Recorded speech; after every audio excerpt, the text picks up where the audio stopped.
అప్పుల బాధ తీరాలంటే ఈ కథ వినండి. ఐశ్వర్య సిద్ధిని ప్రసాదించే దివ్య రహస్యం. ఓం శ్రీ మహాలక్ష్మ్యై నమః. ఈ అనంతకాల ప్రవాహంలో సంపద అనేది కేవలం ఒక సాధన మాత్రమే కాదు, అది ఒక శక్తి. ఏ ఇంట్లో అయితే లక్ష్మీ కటాక్షముంటుందో అక్కడ ప్రశాంతత రాజ్యమేలుతుంది. కాని ఏ ఇంట్లో అయితే అప్పు అనే మహమ్మారి అడుగు పెడుతుందో అక్కడ సుఖసంతోషాలు హరించుకుపోతాయి. అప్పు అనేది మనిషిని బతికుండగానే దహించే చితి వంటిది. అది మీ ఆత్మవిశ్వాసాన్ని కుంగదీస్తుంది, మీ గౌరవ మర్యాదలను మంటగలుపుతుంది.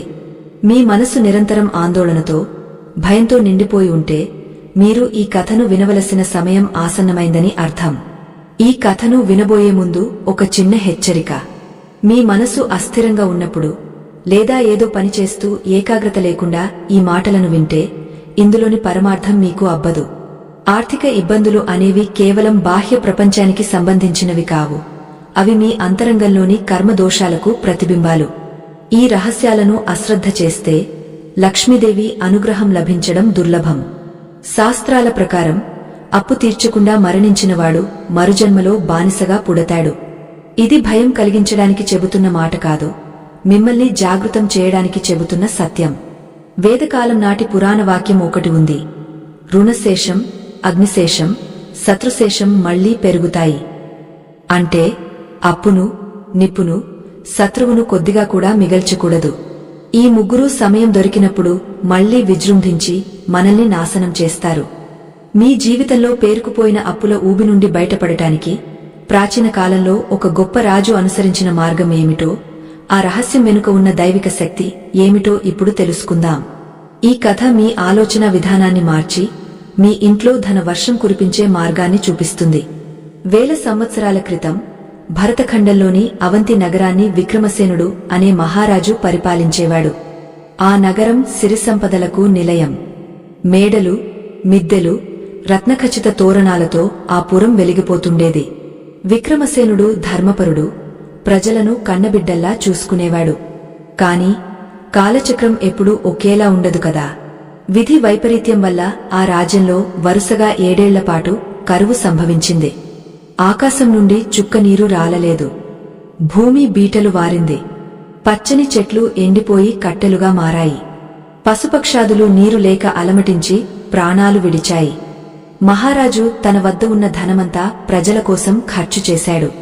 అంతఃపురంలోని ఆభరణాలు, రత్నాలు, పసిడి పాత్రలు అన్నీ అమ్మివేసి ఆకలితో ఉన్న నోళ్లకు ఆహారం అందించాడు. కాని కరువు మాత్రం తగ్గలేదు. చివరకు మహారాజు తన పొరుగు దేశాల నుండి భారీగా అప్పులు చేయవలసి వచ్చింది. మొదట్లో సహాయం చేసిన పొరుగు రాజులు కాలక్రమేణా విక్రమసేనుడి మీద ఒత్తిడి తీసుకురావడం ప్రారంభించారు. అప్పు తీర్చకపోతే యుద్ధం చేస్తామని హెచ్చరించారు. ఒకప్పుడు చక్రవర్తిగా వెలిగిన విక్రమసేనుడు ఇప్పుడు అప్పుల భారంతో కుంగపోయాడు. ఆయన రాత్రుళ్ళు నిద్రపోవడం మానేశాడు. ప్రతి క్షణం అప్పుల వాళ్ల భయం, రాజ్యక్షేమం గురించిన ఆందోళన ఆయన్ని వెంటాడేవి. సూర్యోదయం అయిందంటే చాలు, ఏ అప్పులవాడు వచ్చి ద్వారం ముందు నిలబడతాడో అని గుండె దడ పుట్టేది. ఆ భయం ఆయన ముఖంలో కళను హరించుకుపోయేలా చేసింది. భోజనం రుచించదు, విలాసాలు నచ్చవు. రాజభవనం ఆయనకు ఒక కారాగారంలా అనిపించసాగింది. మనిషికి అప్పు ఉంటే ఆయన పడుకునే పరుపు ముళ్ల పాన్పులా మారుతుందని ఆయనకు అప్పుడు అర్థమైంది. ఒకనాడు విక్రమసేనుడు మనస్తాపంతో రాజ్య పొలిమేరల్లో ఉన్న అడవిలోకి ఒంటరిగా వెళ్లాడు. అక్కడ ఒక పురాతనమైన, జీర్ణమైన శివాలయం కనిపించింది. ఆలయ ప్రాంగణంలో ఒక వృద్ధ సన్యాసి ధ్యానంలో నిమగ్నమై ఉన్నాడు. ఆయన ముఖం సూర్యప్రకాశంతో వెలిగిపోతోంది. ఆయన చుట్టూ ఉన్న గాలిలో ఒక రకమైన శాంతి పరిమళం వ్యాపించి ఉంది. విక్రమసేనుడు ఆ మహర్షి పాదాలకు ప్రణామం చేశాడు. కళ్లలో నీళ్లు తిరుగుతుండగా, స్వామీ, రాజ్యమంతా దారిద్ర్యం తాండవిస్తోంది. నామీద అప్పుల భారం కొండలా పేరుకుపోయింది. ఈ బాధ నుండి విముక్తి పొందే మార్గం లేదా అని దీనంగా అడిగాడు. ఆ మహర్షి నెమ్మదిగా కళ్ళు తెరిచారు. ఆయన చూపుల్లో కరుణ కనిపిస్తోంది. రాజా, సంపద అనేది లక్ష్మీ స్వరూపం. అది ఎవరి వద్ద ఉండాలో, ఎవరిని వదిలి వెళ్లాలో ఆ దేవత నిర్ణయిస్తుంది. నువ్వు అప్పుల్లో ఉన్నావంటే నీకు ధనం అందకుండా ఏదో ఒక అదృశ్య శక్తి అడ్డుపడుతోందని అర్థం. భూమి లోపల నిధులు ఉన్నా, అవి నీ కంటికి కనిపించవు. ఎందుకంటే నీ చుట్టూ దారిద్ర్య లక్ష్మి ఆవరించి ఉంది. ఆ అలుముకున్న చీకటిని తొలగించాలంటే కేవలం శ్రమ మాత్రమే సరిపోదు, దైవికమైన సాధన కూడా కావాలి అని పలికారు. విక్రమసేనుడు ఆశ్చర్యపోయాడు. స్వామీ, నేను నా శక్తి వంచన లేకుండా ప్రయత్నించాను. ప్రజల కోసం సర్వస్వం త్యాగం చేశాను. అయినా ఎందుకు ఈ దుస్థితి అని అడిగాడు.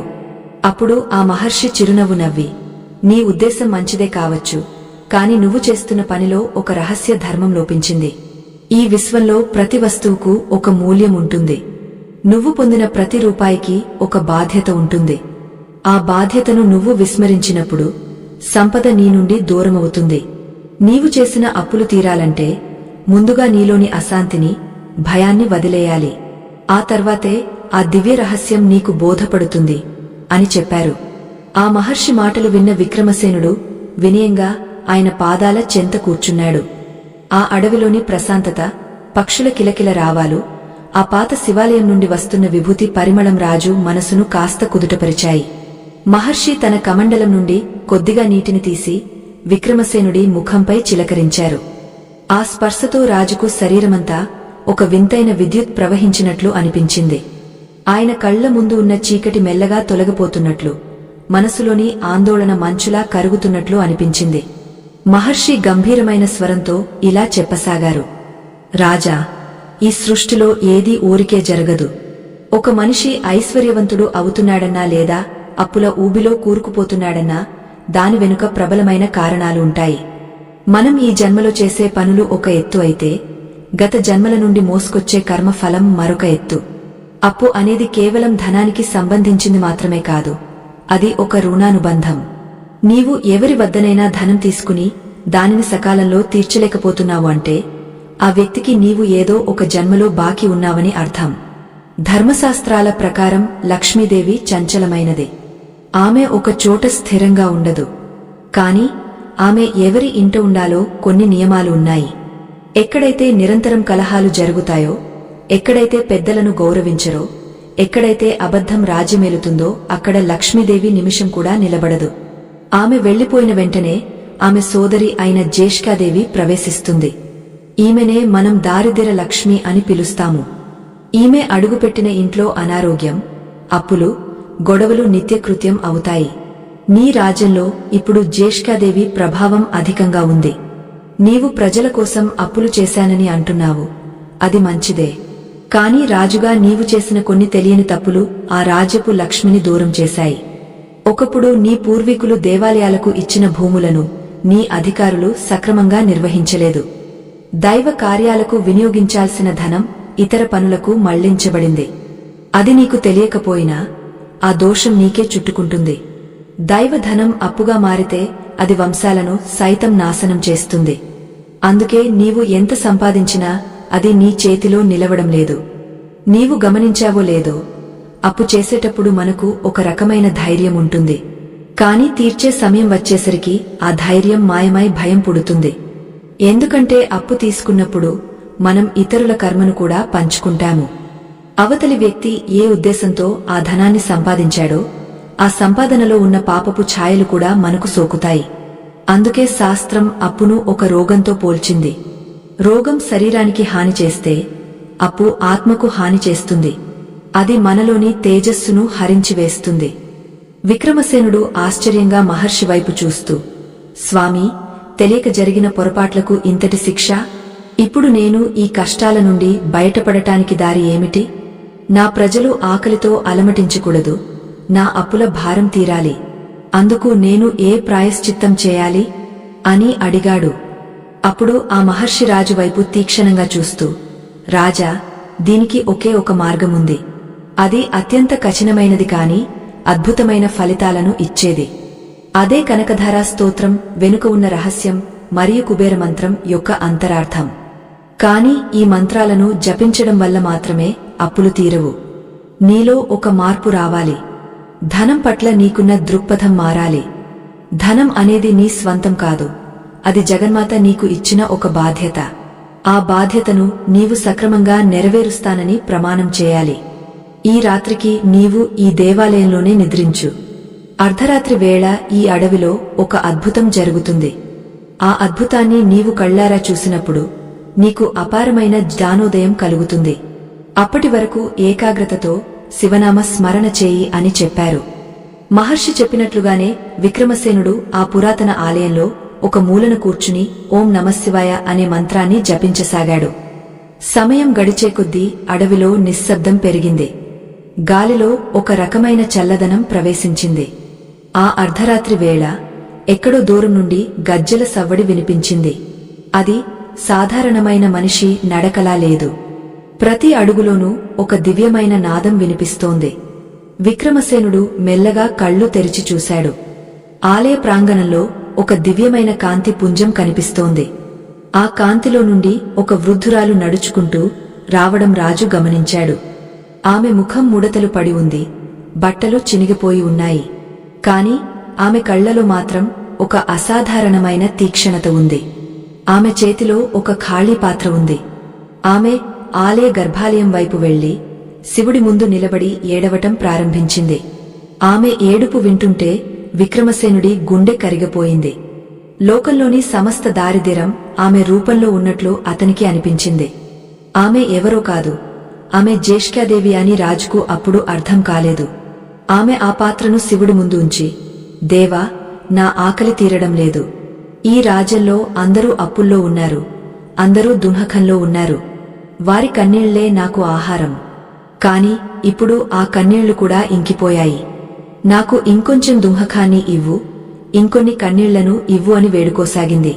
ఈ మాటలు విన్న విక్రమసేనుడు నివ్వెరపోయాడు. ఒక మనిషి సుఖంగా ఉండాలని కోరుకుంటాడు, కాని ఈమె ఇతరుల దుఃఖాన్ని కోరుకుంటోంది ఏమిటి అని ఆలోచించసాగాడు. అప్పుడే ఆ మహర్షి రాజు దగ్గరకు వచ్చి, రాజా, చూసావా, ఇదే దారిద్ర్యం యొక్క స్వరూపం అని చెప్పారు. మనుషులు ఎప్పుడైతే ధర్మాన్ని వదిలేస్తారో, ఎప్పుడైతే స్వార్థంతో రగిలిపోతారో అప్పుడు ఈమెకు బలం పెరుగుతుంది. ఈమెను ఇక్కడి నుండి పంపించాలంటే నీవు ఒక సాహసం చేయాలి. ఆమె చేతిలో ఉన్న ఆ పాత్రను నీవు పుణ్యంతో నింపాలి. నీ దగ్గర ధనం లేదు, కాని నీవు చేసిన మంచి పనుల పుణ్యం నీ దగ్గర ఉంది. ఆ పుణ్యాన్ని ధారపోస్తే తప్ప ఈమె ఈ రాజ్యాన్ని వదిలి వెళ్లదు. కాని గుర్తుంచుకో, పుణ్యం ధారపోస్తే నీవు సామాన్యుడివి అయిపోతావు. నీవు రాజుగా ఉండలేవు. నీకు నీ రాజ్యం ముఖ్యమా, లేక నీ ఆత్మ గౌరవం ముఖ్యమా అని మహర్షి ప్రశ్నించారు. విక్రమసేనుడు క్షణం కూడా ఆలోచించలేదు. స్వామీ, నా ప్రజల కష్టాలు తీరితే చాలు. నేను సామాన్యుడిగా బతికినా పర్వాలేదు. నా అప్పుల వల్ల నా దేశం అవమానపడకూడదు. ఈ దారిద్ర్య దేవతను పంపించి వేయండి. నా పుణ్యమంతా ధారపోయడానికి నేను సిద్ధంగా ఉన్నాను అని గట్టిగా చెప్పాడు. రాజులోని ఆ నిస్వార్థ గుణాన్ని చూసి మహర్షి మందహాసం చేశారు. నీవు పరీక్షలో నెగ్గావు రాజా. నీవు నీ పుణ్యాన్ని ఇవ్వడానికి సిద్ధపడిన క్షణమే నీలోని అహంకారం నశించింది. అహంకారం లేని చోటనే లక్ష్మీదేవి నివసిస్తుంది. ఇప్పుడు అసలైన రహస్యం విను అని మహర్షి చెప్పడం మొదలుపెట్టారు. ఆ మహర్షి ముఖంపై ఒక దివ్యమైన చిరునవ్వు మెరిసింది. ఆయన తన కంచాన్ని సవరించుకుని ఇలా చెప్పసాగారు. రాజా, అప్పు అనేది కేవలం ధనానికి సంబంధించింది మాత్రమే కాదు. అది ఒక మానసిక బంధనం. ఎప్పుడైతే మనిషి తన పరిధిని మించి ఆశపడతాడో, లేదా తన కర్మఫలాన్ని అనుభవించడానికి సిద్ధంగా ఉండడో, అప్పుడు ఈ రుణపాసం అతడిని చుట్టుకుంటుంది. నీవు రాజువు కాబట్టి నీ బాధ్యత మరీ హెచ్చు. నీవు తీసుకున్న ప్రతి నాణెం వెనుక వేలాది మంది ప్రజల శ్రమ ఉంది. ఆ శ్రమకు తగిన ప్రతిఫలం లభించినప్పుడు ఆ ధనం విషంగా మారుతుంది. ఈ విశ్వంలో ప్రతిదీ ఒక నియమం ప్రకారం సాగుతుంది. సూర్యుడు ప్రతిరోజు వెలుగును ప్రసాదిస్తాడు, మేఘాలు వర్షాన్ని కురిపిస్తాయి, నదులు దాహాన్ని తీరుస్తాయి. ఇవన్నీ ఏమీ ఆశించకుండా తమ ధర్మాన్ని నిర్వర్తిస్తున్నాయి. కాని మనిషి మాత్రమే ప్రతి పనిలోనూ లాభాన్ని వెతుక్కుంటాడు. ఈ స్వార్థమే దారిద్ర్యానికి మూలకారణం. నీవు నీ పుణ్యాన్ని ధారపోయడానికి సిద్ధమయ్యావు అంటే నీవు నీ స్వార్థాన్ని పూర్తిగా వదులుకున్నావని అర్థం. ఎక్కడైతే స్వార్థం అంతమవుతుందో అక్కడ పరమార్థం మొదలవుతుంది. ఆ వృద్ధురాలిని చూడు, ఆమె ఆకలి తీరనిది. ఆమె చేతిలోని ఆ పాత్ర ఈ విశ్వంలోని అశాంతికి సంకేతం. నీవు నీ పుణ్యఫలాన్ని ఆ పాత్రలో పోసినప్పుడు అది అద్భుతమైన అమృతంగా మారుతుంది. కాని ఆ పని చేయడానికి నీకు ఎంతో ధైర్యం కావాలి. ఎందుకంటే పుణ్యం అనేది నీవు గత జన్మల్లో చేసుకున్న సుకృతం. దానిని వదులుకోవడం అంటే నీ ఆత్మరక్షణను వదులుకోవడమే. అయినా నీవు సిద్ధపడ్డావు. ఈ త్యాగమే నిన్ను అప్పుల బాధ నుండి విముక్తుడిని చేస్తుంది. విక్రమసేనుడు మహర్షి మాటలను శ్రద్ధగా వింటూ ఆ వృద్ధురాలి దగ్గరకు నడిచాడు. ఆమె కళ్లలో దీనత్వం, ఆవేదన కొట్టొచ్చినట్లు కనిపిస్తున్నాయి. రాజు తన 2 చేతులను దోయిలిలా పట్టి మనసులో ఇలా తలచుకున్నాడు. ఓ దారిద్ర్య దేవత, నేను ఈ జన్మలోగాని గత జన్మల్లోగాని చేసిన సమస్త పుణ్యఫలాన్ని నీకు ధారపోస్తున్నాను. నా రాజ్యంలో ఏ ఒక్కరూ ఆకలితో ఉండకూడదు.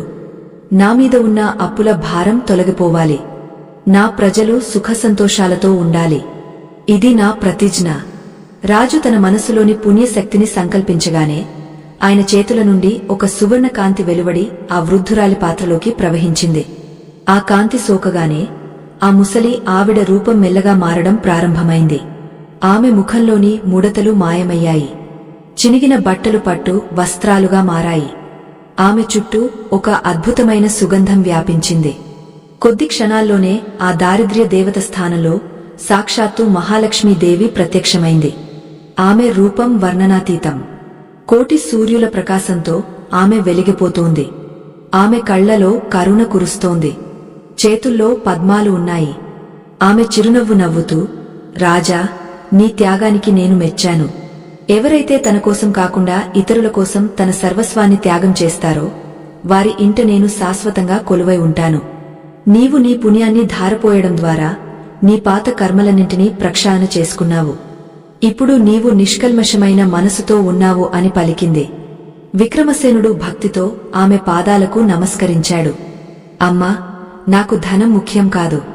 నా అప్పులు తీరితే చాలు. నా ప్రజలకు తిండి దొరికితే చాలు అని వేడుకున్నాడు. అప్పుడు లక్ష్మీదేవి ఇలా అంది, రాజా, అప్పు అనేది ఒక చీకటి గది వంటిది. అందులో వెలుగు నింపాలంటే జ్ఞానం అనే దీపం కావాలి. నీవు ఈరోజు ఒక గొప్ప సత్యాన్ని తెలుసుకున్నావు. ధనం అనేది నీ అహంకారాన్ని పెంచడానికి కాదు, లోక కళ్యాణానికి వినియోగించడానికి అని గ్రహించావు. అందుకే నీ అప్పులన్నీ ఇప్పుడే తీరిపోయాయి. నీ రాజధానికి తిరిగి వెళ్ళు. అక్కడ నీవు చూసే మార్పులు నిన్ను ఆశ్చర్యపరుస్తాయి. కాని ఒక్కటి గుర్తుంచుకో, సంపద పెరిగే కొద్ది వినయం కూడా పెరగాలి. ఎప్పుడైతే గర్వం తలకెక్కుతుందో అప్పుడు మళ్లీ దారిద్ర్యం ప్రవేశిస్తుంది. నీవు నిరంతరం ధర్మాన్ని ఆచరించు. ఆకలితో ఉన్నవారికి అన్నం పెట్టు. అప్పులు చేసే పరిస్థితి రాకుండా నీ రాజ్య ఆర్థిక వ్యవస్థను క్రమబద్ధీకరించు. ఏ రోజైతే నీవు నీ ప్రజలను నీ బిడ్డల్లా చూసుకుంటావో ఆ రోజు నుండి నీ కోశాగారం ఎన్నటికీ ఖాళీ అవదు అని దీవించింది. అంతలోనే ఆ దివ్యకాంతి మాయమైపోయింది. తెల్లవారుజామున చల్లని గాలి వీస్తోంది. విక్రమసేనుడు కళ్ళు తెరిచి చూసేసరికి తాను ఆ పాత శివాలయంలోనే ఉన్నాడు. పక్కన ఆ మహర్షి ధ్యానంలో ఉన్నారు. ఇదంతా కలనా లేక నిజమా అని రాజుకు సందేహం కలిగింది. కాని ఆయన హృదయం ఎంతో తేలికగా ఉంది. ఇంతకుముందు ఉన్న భయం, ఆందోళన ఇప్పుడు లేవు. ఏదో తెలియని ఒక నూతన శక్తి తనలో ప్రవహిస్తున్నట్లు ఆయనకు అనిపించింది. మహర్షి ధ్యానం నుండి లేచి, రాజా, సమయం ఆసన్నమైంది. నీవు వెంటనే నీ రాజ్యానికి బయలుదేరు. అక్కడ నీకోసం శుభవార్తలు ఎదురుచూస్తున్నాయి. నీవు చేసిన ఈ త్యాగం సామాన్యమైనది కాదు. ప్రపంచానికి అప్పుల నుండి ఎలా విముక్తి పొందాలో నీవు ఒక ఉదాహరణగా నిలిచావు. కాని ఈ రహస్యం నీ దగ్గరే ఉంచుకోకు. ఎవరైతే అప్పుల బాధతో అలమటిస్తున్నారో వారికి ఈ ధర్మాన్ని బోధించు అని చెప్పారు. విక్రమసేనుడు మహర్షికి వీడ్కోలు చెప్పి తన గుర్రంపై నగరం వైపు ప్రయాణమయ్యాడు. నగర పొలిమేరల్లోకి రాగానే ఆయనకు ఒక వింత కనిపించింది. ఎండిపోయిన పొలాలన్నీ పచ్చగా కళకళలాడుతున్నాయి. ఆకాశంలో మేఘాలు కమ్మి వర్షం కురవడం మొదలైంది. ప్రజల ముఖాల్లో ఆనందం తాండవిస్తోంది. రాజద్వారం దగ్గరకు రాగానే మంత్రులు, సేనాపతులు రాజుకు ఘనస్వాగతం పలికారు. మహారాజా, ఒక అద్భుతం జరిగింది. మన కోశాగారంలో ఎక్కడి నుండి వచ్చిందో తెలియదుగాని అపారమైన బంగారం, రత్నాలు వచ్చి చేరాయి. మన అప్పులన్నీ ఇప్పుడే తీర్చివేశాము అని చెప్పారు. విక్రమసేనుడు కళ్లలో నీళ్లు తిరుగుతుండగా దైవానికి నమస్కరించాడు. ఆ మహర్షి చెప్పిన మాటలు లక్ష్మీదేవి దర్శనం అన్నీ నిజమని ఆయనకు అర్థమైంది. కాని అప్పులు తీరిపోగానే రాజు విశ్రమించలేదు. ఆయన తన రాజ్యంలో కొత్త నియమాలను ప్రవేశపెట్టాడు. ధనానికి, ధర్మానికి ఉన్న లంకెను ఆయన ప్రజలకు వివరించాడు. అప్పు అనేది ఒక సామాజిక రోగమని, దానిని నివారించాలంటే పొదుపు, కష్టం మరియు దైవచింతన అవసరమని ఆయన గుర్తించాడు. ఆయన తన అంతఃపురంలో ఒక ప్రత్యేకమైన యజ్ఞాన్ని ఏర్పాటు చేశాడు. అది కేవలం ధనం కోసమే కాదు, ప్రజల మనస్సుల్లోని దారిద్ర్యాన్ని తొలగించడానికి. ఆ యజ్ఞం జరుగుతున్న సమయంలో మళ్లీ ఆ మహర్షి అక్కడ ప్రత్యక్షమయ్యారు. ఆయన రాజును చూసి, రాజా, నీవు విజయం సాధించావు. కాని అప్పుల నుండి పూర్తిగా విముక్తి పొందడానికి మనిషి చేయవలసిన అంతర్గత ప్రయాణం ఇంకా ఒకటి ఉంది. అది తెలిసినప్పుడే సంపద శాశ్వతంగా నిలుస్తుంది అని చెప్పారు. మహర్షి మాటలు విన్న విక్రమసేనుడు వినమ్రంగా చేతులు జోడించి నిలబడ్డాడు. మహారాజా, సంపద రావడం ఒక ఎత్తు అయితే, దానిని నిలబెట్టుకోవడం మరొక ఎత్తు. సముద్రంలో నీరు అనంతంగా ఉంటుంది, కాని అది తాగడానికి పనికిరాదు. అలాగే ధర్మం లేని ధనం కూడా ఎవరికీ ఉపయోగపడదు. మానవుడు పుట్టినప్పుడే కొన్ని రుణాలతో పుడతాడు. కేవలం ఇతరుల దగ్గర తీసుకున్న డబ్బు మాత్రమే అప్పు కాదు.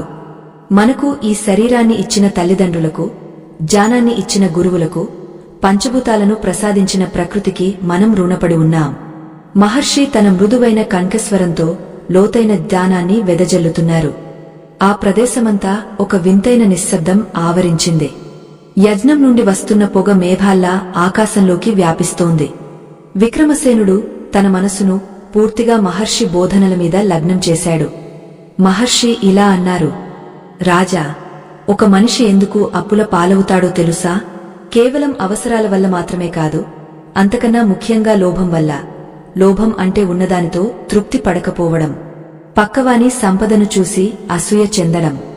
ఈ అశాంతి మనిషిని తప్పుడు నిర్ణయాల వైపు నడిపిస్తుంది. తప్పుడు సమయంలో చేసే పెట్టుబడి, అనవసరమైన ఆడంబరాలు అన్నీ కలిసి అప్పు అనే ఊబిలోకి నెడతాయి. ఒకసారి ఆ ఊబిలో పడ్డాక దాని నుండి బయటపడటానికి చేసే ప్రతి ప్రయత్నం నిన్ను మరింత లోతుకు తీసుకువెళుతుంది. ఎందుకంటే నీవు బయటి ప్రపంచంలో పరిష్కారం వెతుకుతున్నావు, కాని సమస్య నీ అంతరంగంలో ఉంది. నీవు తీసుకున్న అప్పు తీరాలంటే ముందుగా నీవు పంచుకోవడం నేర్చుకోవాలి. ఇవ్వడంలో ఉన్న ఆనందాన్ని గ్రహించిన రోజే తీసుకోవడంలో ఉన్న భారము నీకు అర్థమవుతుంది. అప్పు తీసుకోవడం అంటే అది ఒక మానసిక బానిసత్వం వంటిది. ఈ ప్రపంచంలో 5 రకాల గొప్ప రుణాలు ఉన్నాయి. వాటిని దేవరుణం, ఋషి రుణం, పితృరుణం, మనుష్య రుణం మరియు భూత రుణం అని అంటారు. ఈ 5ంటిని తీర్చనివాడు ఎన్నటికీ నిజమైన ఐశ్వర్యవంతుడు కాలేడు. దేవతలకు కృతజ్ఞతగా యజ్ఞయాగాదులు చేయడం, మహర్షులు ఇచ్చిన జ్ఞానాన్ని స్మరించుకోవడం, తల్లిదండ్రులను సేవించడం, తోటి మానవులకు సహాయం చేయడం మరియు మూగజీవుల పట్ల దయ చూపడం ఇవన్నీ మన బాధ్యతలు. వీటిని విస్మరించినప్పుడు మన జీవితంలో ఆర్థిక ఇబ్బందులు అడ్డంకులుగా మారుతాయి. చాలా మంది అనుకుంటారు తమ దగ్గర డబ్బు ఉంటేనే దానం చేయగలమని. కానీ అది తప్పు. చిరునవ్వుతో పలకరించడం, ఒక ఆకలితో ఉన్న ప్రాణికి నీరు ఇవ్వడం, ఎవరైనా ఆపదలో ఉన్నప్పుడు ఓదార్పునివ్వడం ఇవన్నీ కూడా పుణ్యకార్యాలే. నీవు నీ సర్వస్వాన్ని ధారపోయడానికి సిద్ధపడినప్పుడే లక్ష్మీదేవి నీ పట్ల ప్రసన్నం కావడానికి సిద్ధపడింది. ఆమె కేవలం బంగారు నాణేల రూపంలోనే రాదు. ఆమె ఒక మంచి ఆలోచనగా వస్తుంది, ఒక అద్భుతమైన అవకాశం రూపంలో వస్తుంది, లేదా నీకు సహాయం చేసే ఒక మిత్రుడి రూపంలో వస్తుంది. రాజా, నీ రాజ్యంలో ఇప్పుడు సిరి సంపదలు వెల్లివిరుస్తున్నాయి. కాని ఇది నిరంతరం కొనసాగాలంటే నీవు ఒక రహస్యాన్ని పాటించాలి. నీ ఆదాయంలో ఒక భాగాన్ని ధర్మ కార్యాల కోసం ప్రత్యేకించాలి. ఎవరైతే తన సంపాదనలో కొంత భాగాన్ని సమాజ హితం కోసం వెచ్చిస్తారో వారి సంపదను పదిలపరచడానికి సాక్షాత్తు విష్ణుమూర్తి చక్రం ధరించి కాపలా ఉంటాడు. ధనం అనేది ప్రవహించే నది లాంటిది. అది పారుతుంటేనే నిర్మలంగా ఉంటుంది. ఒకే చోట నిలిచిపోతే అది కలుషితం అవుతుంది. అందుకే దానిని నిరంతరం వినియోగించాలి. అప్పుల బాధతో కృంగిపోయే సామాన్య మానవుడు చేయవలసిన మొదటి పని భయాన్ని వదిలేయడం. భయం అనేది దారిద్ర్యానికి మొదటి మెట్టు. ధైర్యంగా నిలబడి తన తప్పులను ఒప్పుకుని భగవంతుడిపై భారం వేసి కష్టపడి పనిచేసేవాడికి ఆ దేవుడే దారి చూపిస్తాడు. మంత్రతంత్రాలు కేవలం మనసును దృఢపరచడానికి మాత్రమే. అసలైన మంత్రం నీ శ్రమ మరియు నీ నిబద్ధత. అప్పు ఇచ్చినవాడు నీ ఇంటికి వచ్చి నిలబడినప్పుడు వణికిపోకుండా నిజాన్ని అంగీకరించు. నీ నిజాయితీయే నిన్ను ఆ ప్రమాదం నుండి కాపాడుతుంది. ఒక చిన్న కథ చెబుతాను విను. ఒకప్పుడు ఒక వ్యాపారి ఉండేవాడు. అతడు ఎంతో ధనవంతుడు కాని ఎప్పుడూ తన సంపదను దాచుకోవడంలోనే నిమగ్నమై ఉండేవాడు. ఎవరికీ ఒక్క పైసా కూడా సహాయం చేసేవాడు కాదు. కాలక్రమేణా అతడి వ్యాపారంలో నష్టాలు వచ్చాయి. అప్పులు పెరిగిపోయాయి. అప్పుల వాళ్లు అతడి ఇంటిని, ఆస్తులను జప్తు చేశారు. చివరకు అతడు వీధి పాలయ్యాడు. అప్పుడు అతనికి ఒక జాని తారసపడి ఇలా చెప్పాడు: నీవు ధనాన్ని ప్రేమించావు తప్ప ధనం వల్ల కలిగే మేలును ప్రేమించలేదు. అందుకే ఆ ధనం నిన్ను వదిలి వెళ్ళింది. ఆ వ్యాపారి తన తప్పు తెలుసుకుని తన వద్ద ఉన్న చివరి చిన్న నాణేన్ని ఒక ఆకలితో ఉన్న పేదవాడికి ఇచ్చాడు. ఆ క్షణం నుండి అతడి దశ మారింది. అతడికి మళ్లీ కొత్త ఆలోచనలు వచ్చాయి. కొత్త పరిచయాలు ఏర్పడ్డాయి. కొద్ది కాలంలోనే అతడు మళ్లీ సంపన్నుడయ్యాడు. కాని ఈసారి అతడు తన సంపదను అందరికీ పంచుతూ సుఖంగా ఉన్నాడు. రాజా, ఈ కథలోని నీతి ఏమిటంటే, మనం దేనినైతే గట్టిగా పట్టుకుంటామో అది మన నుండి తప్పించుకుంటుంది. దేనినైతే స్వేచ్ఛగా వదులుతామో అది మన దగ్గరకు రెట్టింపు వేగంతో తిరిగి వస్తుంది. విక్రమసేనుడు ఈ మాటలను విని ఆశ్చర్యపోయాడు. సంపదకు ఇంతటి గంభీరమైన తత్వం ఉంటుందని ఆయన ఎప్పుడూ అనుకోలేదు. మహర్షి ఇంకా ఇలా చెప్పారు: రాజా, రాత్రి పడుకునే ముందు ప్రతి మనిషి తన మనసును ప్రక్షాళన చేసుకోవాలి. ఈ రోజు నేను ఎవరికైనా అన్యాయం చేశానా? ఎవరి దగ్గరైనా తీసుకున్న ధనాన్ని అపహరించాలని చూశానా అని ప్రశ్నించుకోవాలి. అప్పు అనేది కేవలం భౌతికమైనది కాదు, అది ఒక మానసిక భావం.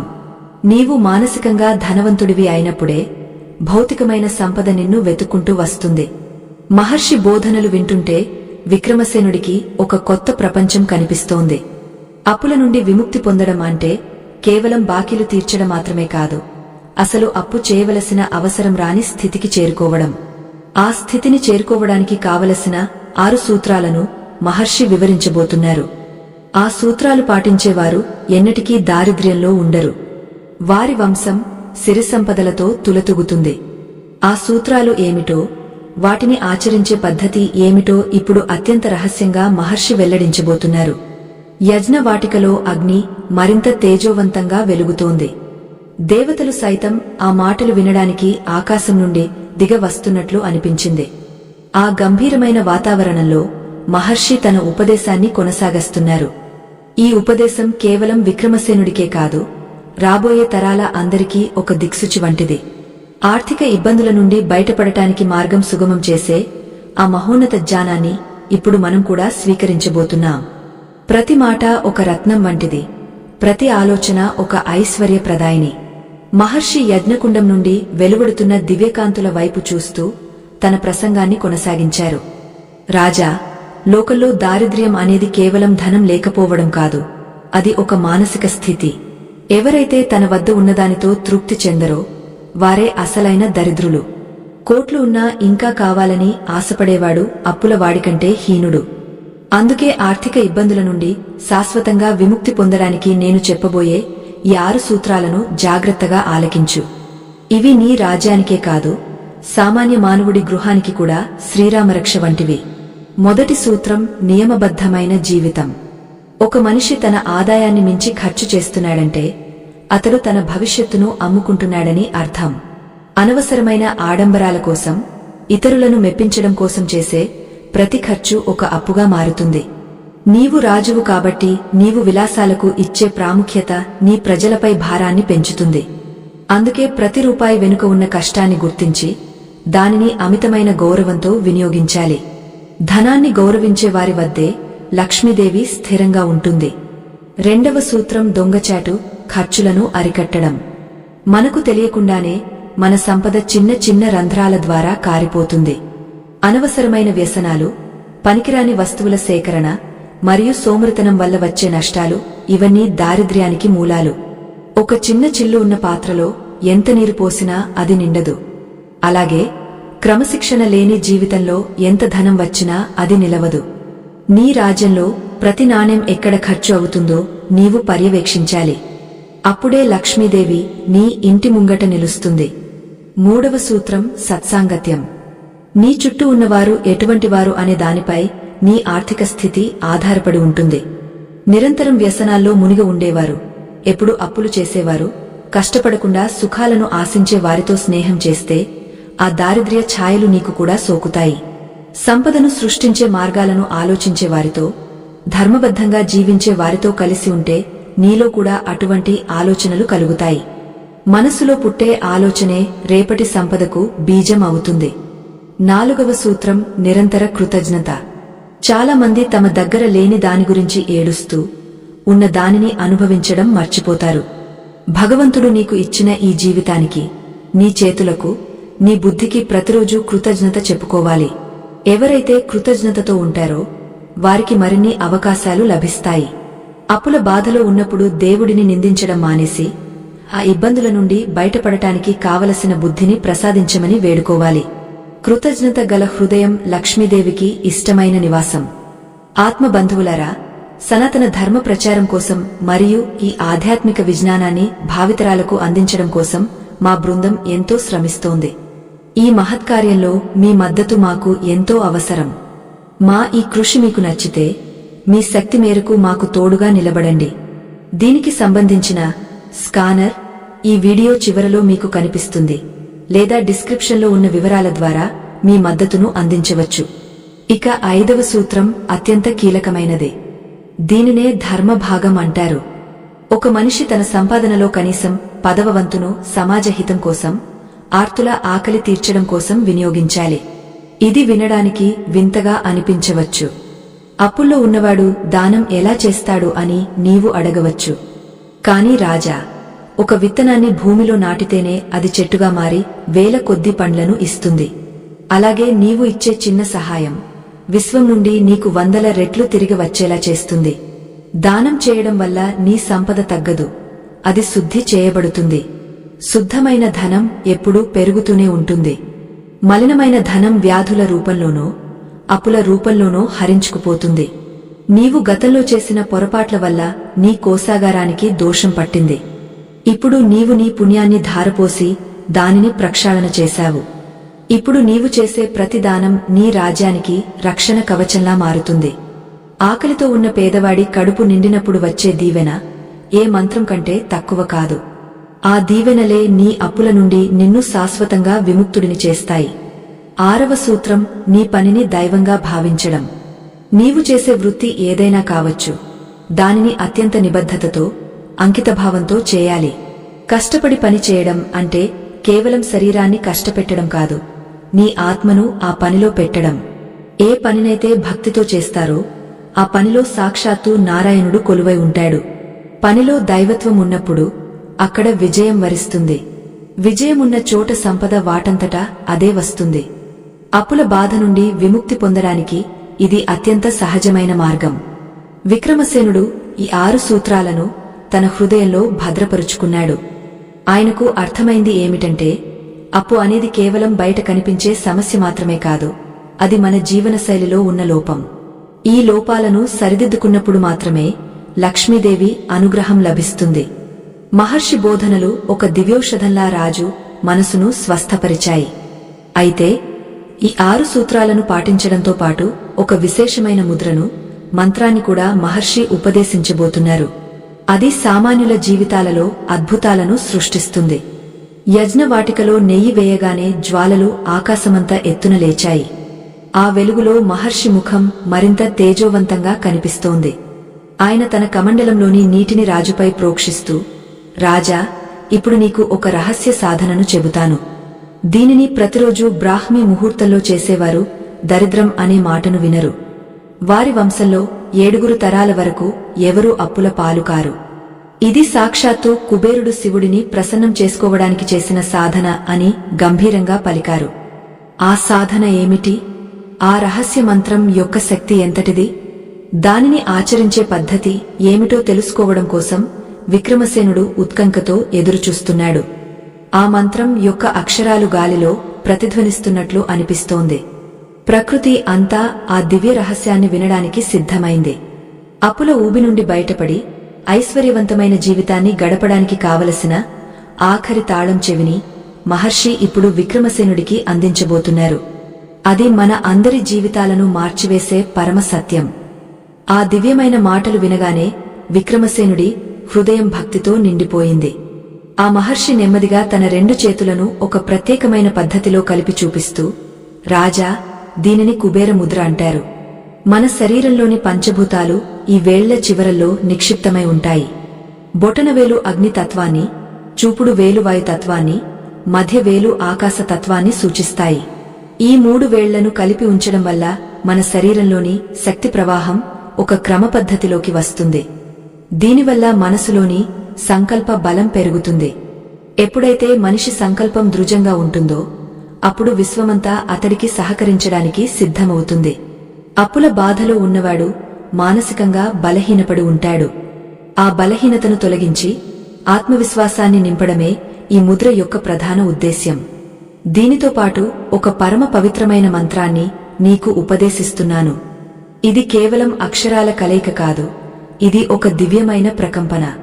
ఈ మంత్రాన్ని జపిస్తున్నప్పుడు నీవు నీ హృదయంలో ఒక సువర్ణ కాంతిని దర్శించాలి అని మహర్షి వివరించారు. మహర్షి ఆ మంత్రాన్ని అత్యంత రహస్యంగా రాజు చెవిలో ఉపదేశించారు. ఆ మంత్రం విన్న క్షణమే విక్రమసేనుడికి తన చుట్టూ ఉన్న ప్రపంచం అదృశ్యమైపోయినట్లు అనిపించింది. కేవలం ఒక ఓంకార నాదం మాత్రమే ఆయన అంతరాత్మలో ప్రతిధ్వనిస్తోంది. అప్పుల భారం అనే పెద్ద బండరాయి తన గుండె మీద నుండి తొలగిపోయినట్లు ఆయన ఎంతో తేలికగా అనుభూతి చెందాడు. ఆ వెలుగులో ఆయనకు తన రాజ్యంలోని ప్రజలందరూ సుఖంగా ఉన్నట్లు, కోశాగారం ధనధాన్యాలతో నిండి ఉన్నట్లు ఒక దివ్య దర్శనం కలిగింది. రాజా, ఈ మంత్రాన్ని నిరంతరం జపించు. కాని గుర్తుంచుకో, ఈ మంత్రం ఫలించాలంటే నీవు లోభాన్ని పూర్తిగా వదులుకోవాలి. లోభం అనేది ఒక అంధకారం. అది మనిషిని తన గురించి మాత్రమే ఆలోచించేలా చేస్తుంది. ఎవరైతే తన లాభం కోసం ఇతరులను ఇబ్బంది పెడతారో వారికి ఈ విద్య లభించదు. నీవు నీ సంపదను ప్రజల సేవకే వినియోగస్తానని మాటిచ్చావు. ఆ మాట మీద నిలబడు. అప్పు తీర్చడం అనేది ఒక ధర్మం. ఆ ధర్మాన్ని పాటించేవాడికి దైవం ఎప్పుడూ అండగా ఉంటుంది అని మహర్షి హితవు పలికారు. యజ్ఞవాటికలో హోమగుండం నుండి వెలువడుతున్న పరిమళం రాజు మనసును మైమరిపిస్తోంది. అక్కడ ఉన్న వాతావరణం అంతా ఒక స్వర్గలోకంలా మారింది. విక్రమసేనుడు మహర్షికి సాష్టాంగ నమస్కారం చేసి, స్వామీ, నా కళ్ళు తెరిపించారు. అప్పు అనేది కేవలం ధనానికి సంబంధించింది కాదు, అది ఒక మానసిక బలహీనత అని నేను గ్రహించాను. ఈ క్షణం నుండి నేను నా రాజ్యాన్ని ధర్మబద్ధంగా, నిష్కామ కర్మతో పరిపాలిస్తాను. నా అప్పులు తీరిపోయినట్లే నేను భావిస్తున్నాను అని దృఢంగా చెప్పాడు. మహర్షి రాజును ఆశీర్వదించి, రాజా, నీవు తిరిగి వెళ్లేటప్పుడు మార్గమధ్యంలో ఒక పెద్ద మర్రి చెట్టు కనిపిస్తుంది. ఆ చెట్టు కింద ఒక ముసలివాడు దాహంతో అలమటిస్తూ ఉంటాడు. అతడికి నీ దగ్గర ఉన్న నీటిని ఇచ్చి, నీవు నేర్చుకున్న ఈ విద్యలో కొంత భాగాన్ని అతడికి కూడా చెప్పు. నీవు పంచుకున్నప్పుడే నీ దానం పరిపూర్ణం అవుతుంది. ఒక దీపం నుండి 100 దీపాలు వెలిగించినట్లు నీవు పొందిన ఈ కాంతిని ఇతరులకు కూడా పంచు అని ఆజ్ఞాపించారు. విక్రమసేనుడు మహర్షికి వీడ్కోలు పలికి తన గుర్రంపై ప్రయాణమయ్యాడు. అడవి మార్గంలో ప్రయాణిస్తుండగా ఆయన మనసులో ఆ మంత్రం నిరంతరం జపిస్తూనే ఉన్నాడు. ఆయన ముఖంలో మునుపెన్నడూ లేని ఒక దివ్యమైన తేజస్సు కనిపిస్తోంది. భయం స్థానంలో ధైర్యం, ఆవేదన స్థానంలో ప్రశాంతత వచ్చి చేరాయి. కొంత దూరం వెళ్ళాక మహర్షి చెప్పినట్లుగానే ఒక పెద్ద మర్రి చెట్టు కనిపించింది. దాని నీడన ఒక వృద్ధుడు అత్యంత దీనావస్థలో పడి ఉన్నాడు. రాజు వెంటనే గుర్రం దిగ ఆ వృద్ధుడి దగ్గరకు వెళ్లాడు. తన వద్ద ఉన్న నీటి పాత్రను తీసి ఆ ముసలివాడి నోటిలో పోశాడు. ఆ నీరు తాగగానే ఆ వృద్ధుడికి కాస్త ప్రాణం వచ్చినట్లు అనిపించింది. ఆయన కళ్ళు తెరిచి విక్రమసేనుడిని చూశాడు. బాబూ, ఎవరు నీవు? ఈ మండుటెండలో నాకు ప్రాణదానం చేశావు. నా జీవితమంతా అప్పుల బాధతో, పేదరికంతో గడిచిపోయింది. ఇప్పుడు నాకు చావు దగ్గర పడింది. కాని నా మనసులో ఉన్న ఆందోళన మాత్రం తగ్గడం లేదు అని ఆ వృద్ధుడు కన్నీళ్లు పెట్టుకున్నాడు. విక్రమసేనుడు ఆ వృద్ధుడి చేయి పట్టుకుని ఓదార్చాడు. తాతా, భయపడకు. సంపద అనేది మన ప్రాణాల కంటే గొప్పది కాదు. నీవు చేసిన అప్పుల గురించి చింతించకు. నీవు ఇప్పటివరకు పడిన కష్టాలు చాలు. ఈ క్షణం నుండి నీవు ప్రశాంతంగా ఉండు అని చెప్పి మహర్షి తనకు ఉపదేశించిన ఆ రహస్య సాధనను, కుబేర ముద్రను ఆ వృద్ధుడికి నేర్పించాడు. ఆ మంత్రాన్ని వినగానే ఆ వృద్ధుడి ముఖంలో ఒక వింతైన మార్పు వచ్చింది. ఆయన కళ్లలో వెలుగు మెరిసింది. అయ్యా, మీ మాటలు వింటుంటే నాకు కొండంత బలం వచ్చినట్లు ఉంది. నా అప్పులన్నీ ఇప్పుడే తీరిపోయినట్లు అనిపిస్తోంది. ఇంతకాలం నేను డబ్బు కోసం ఏడ్చాను తప్ప నా మనసులోని ప్రశాంతతను వెతుక్కోలేదు. ఈ చిన్న మంత్రం నా జీవిత పరమార్థాన్ని మార్చేసింది అని ఆ వృద్ధుడు రాజుకు కృతజ్ఞతలు తెలిపాడు. రాజు అతడికి కొంత ధనాన్ని ఇచ్చి తన నగరానికి వెళ్లి సుఖంగా ఉండమని చెప్పాడు.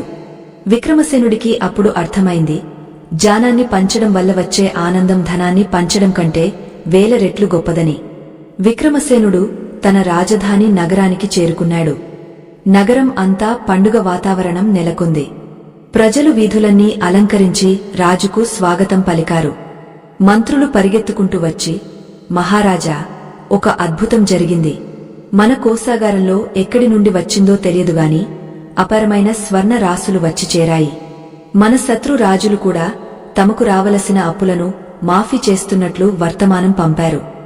మన రాజ్యం మళ్లీ పూర్వ వైభవాన్ని పొందింది అని సంతోషంతో చెప్పారు. కాని విక్రమసేనుడు ఏమాత్రం గర్వపడలేదు. ఆయనకు తెలుసు, ఇదంతా ఆ మహర్షి కరుణ మరియు లక్ష్మీదేవి అనుగ్రహమని. ఆయన వెంటనే తన సింహాసనాన్ని అధిష్ఠించకుండా ముందుగా తన కోశాగారానికి వెళ్లాడు. అక్కడ ఉన్న బంగారాన్ని చూసి ఆయన పొంగపోలేదు. ఆ బంగారాన్ని భక్తితో స్పర్శించి, ఇది నాది కాదు, ఇది సమాజానికి చెందినది అని మనసులో తలచుకున్నాడు. ఆయన ఆ రోజే ఒక చాటింపు వేయించాడు. రాజ్యంలో ఎవరైతే అప్పుల బాధతో ఉన్నారో వారందరికీ రాజ్యం నుండి సహాయం అందుతుందని ప్రకటించాడు. అయితే ఆ సహాయం కేవలం ధనం రూపంలోనే కాదు, వారికి కొత్త జీవనోపాధిని కల్పించడం, వారికి సరైన మార్గదర్శనం చేయడం ద్వారా ఉండాలని ఆయన ఆదేశించాడు. కేవలం డబ్బు ఇస్తే అది మళ్లీ అప్పుగా మారే అవకాశముంటుంది, కాని పని చూపిస్తే అది వారి జీవితాన్ని నిలబెడుతుంది అని రాజు భావించాడు. విక్రమసేనుడు స్వయంగా పేద ప్రజల వద్దకు వెళ్లి వారి కష్టాలను వినడం ప్రారంభించాడు. రాజు స్వయంగా తమ దగ్గరకు రావడంతో ప్రజల్లో ఆత్మవిశ్వాసం పెరిగింది. వారు కష్టపడి పని చేయడం మొదలుపెట్టారు. కొద్ది రోజుల్లోనే ఆ రాజ్యంలో దారిద్ర్యం అనే మాటే వినిపించకుండా పోయింది.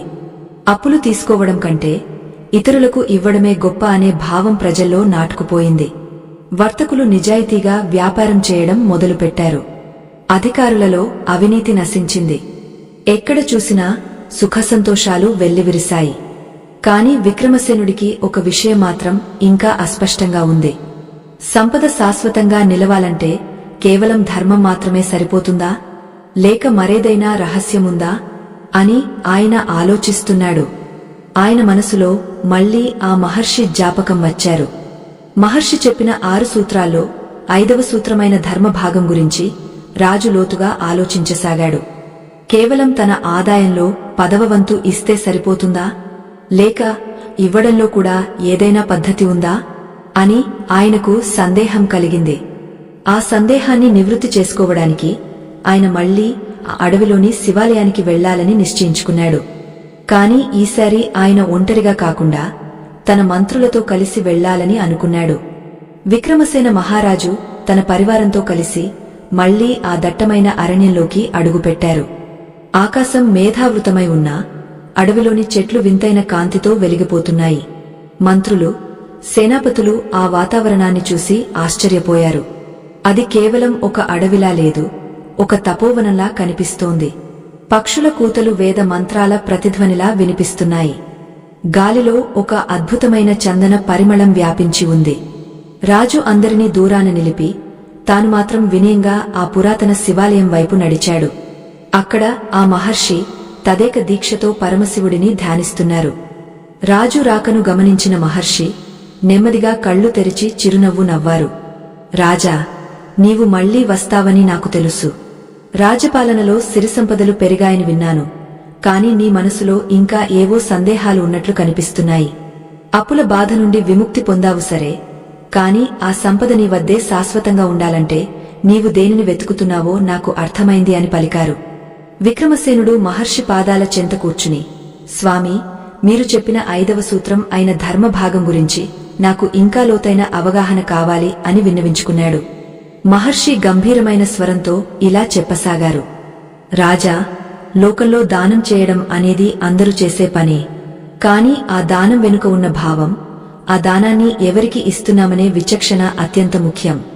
ధర్మభాగం అంటే కేవలం నీ ఆదాయంలో కొంత భాగాన్ని విసిరేయడం కాదు. అది ఒక యజ్ఞం. ఒక మనిషి ఎందుకు అప్పుల పాలవుతాడో తెలుసా? అతడు ప్రకృతి నుండి, సమాజం నుండి తీసుకున్న దానికంటే తిరిగి ఇచ్చేది చాలా తక్కువగా ఉండటం వల్ల. అసమతుల్యతనే మనం రుణం అని అంటాము. మనం తినే ఆహారం, తాగే నీరు, పీల్చే గాలి అన్నీ ఈ ప్రకృతి మనకు ఉచితంగా ఇస్తోంది. వీటికి మనం ఏ విధంగా కృతజ్ఞత చూపుతున్నాం? దైవం మనకు జ్ఞానాన్ని, సంపదను ఇచ్చింది అంటే అది కేవలం మన కోసమే కాదు. ఎక్కడైతే ధర్మం రక్షించబడుతుందో, ఎక్కడైతే పేదవాడి ఆకలి తీర్చబడుతుందో, ఎక్కడైతే ఆధ్యాత్మిక విజ్ఞానం ప్రచారం చేయబడుతుందో అక్కడ చేసే దానమే అత్యంత శ్రేష్ఠమైనది. అటువంటి దానం నీ కర్మలను ప్రక్షాళన చేసి నీ వంశాన్ని దారిద్ర్యం నుండి కాపాడుతుంది. దానం 3 రకాలుగా ఉంటుంది. మొదటిది సాత్విక దానం.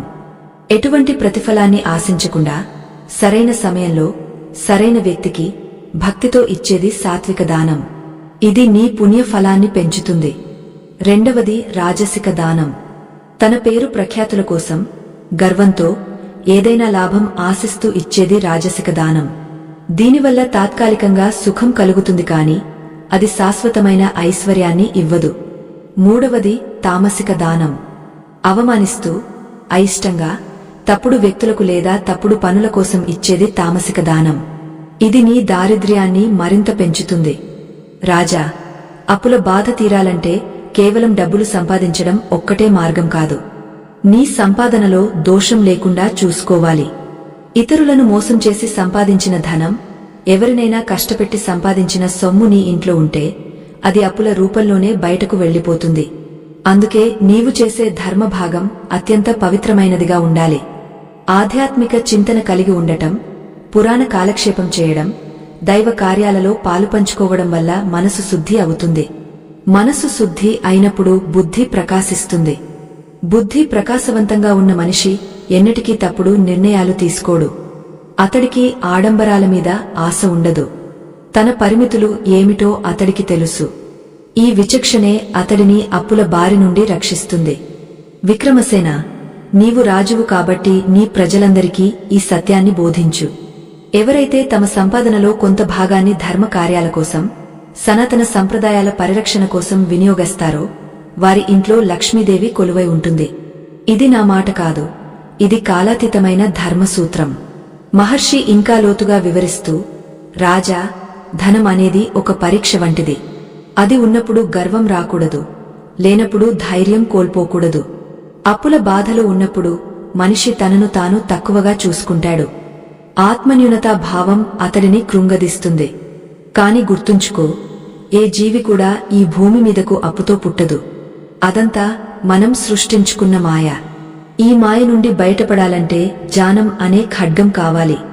నీవు ఈరోజు పొందిన ఈ జ్ఞానమే నీ అసలైన ఆస్తి. అడవిలో చెట్లు గాలికి ఊగుతూ మహర్షి మాటలకు తల ఊపుతున్నట్లు ఉన్నాయి. రాజు వెంట వచ్చిన మంత్రులు కూడా ఆ బోధనలు విని నిశ్చేష్టులయ్యారు. అప్పు అంటే కేవలం ధనం మాత్రమే కాదు, అది ఒక మానసిక భారమని వారు కూడా గ్రహించారు.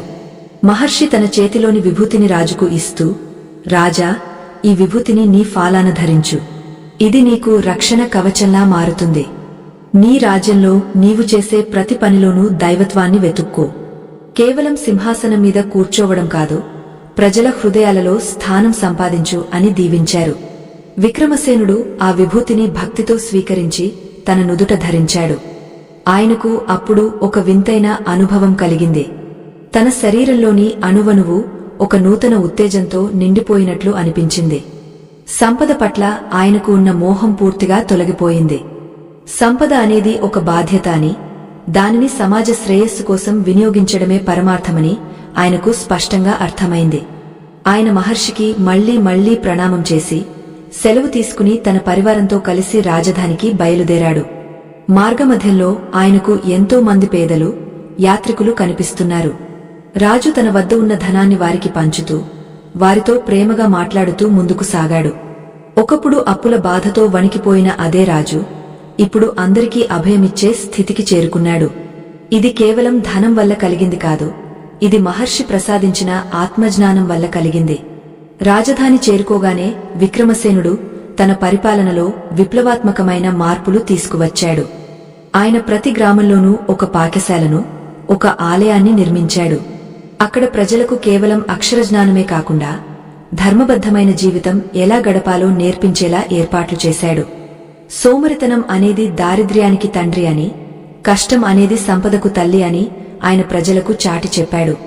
రాజ్యంలో ఎవరూ అనవసరమైన అప్పులు చేయకుండా ఉండటానికి పొదుపు పథకాలను ప్రవేశపెట్టాడు. ప్రజలందరూ రాజును దైవంలా గౌరవించడం మొదలుపెట్టారు. కాని కాలచక్రం తన పని తాను చేసుకుపోతుంది. విక్రమసేనుడికి ఒక కొత్త సవాలు ఎదురైంది. పొరుగుదేశపు రాజు విక్రమసేనుడి రాజ్యం ఆర్థికంగా బలపడుతుండటం చూసి అసూయ చెందాడు. అతడు పెద్ద సైన్యంతో విక్రమసేనుడి మీద యుద్ధానికి సిద్ధమయ్యాడు. ఆ పొరుగురాజు పేరు ధనవర్మ. అతడు కేవలం ధనమే సర్వస్వం అని నమ్మేవాడు. సైన్యం బలం చూసుకుని విక్రమసేనుడిని లొంగదీసుకోవాలని భావించాడు. ఈ వార్త వినగానే విక్రమసేనుడి మంత్రులు ఆందోళన చెందారు. మహారాజా, మనం ఇప్పుడిప్పుడే కోలుకుంటున్నాము. యుద్ధమంటే మళ్లీ అపారమైన ఖర్చు, అప్పులు తప్పవు అని భయపడ్డారు. విక్రమసేనుడు మాత్రం ప్రశాంతంగా ఉన్నాడు. ఆయన ముఖంలో చిరునవ్వు చెరగలేదు. మంత్రులారా, యుద్ధం అనేది కేవలం ఆయుధాలతో చేసేది కాదు, అది ధర్మంతో చేసేది.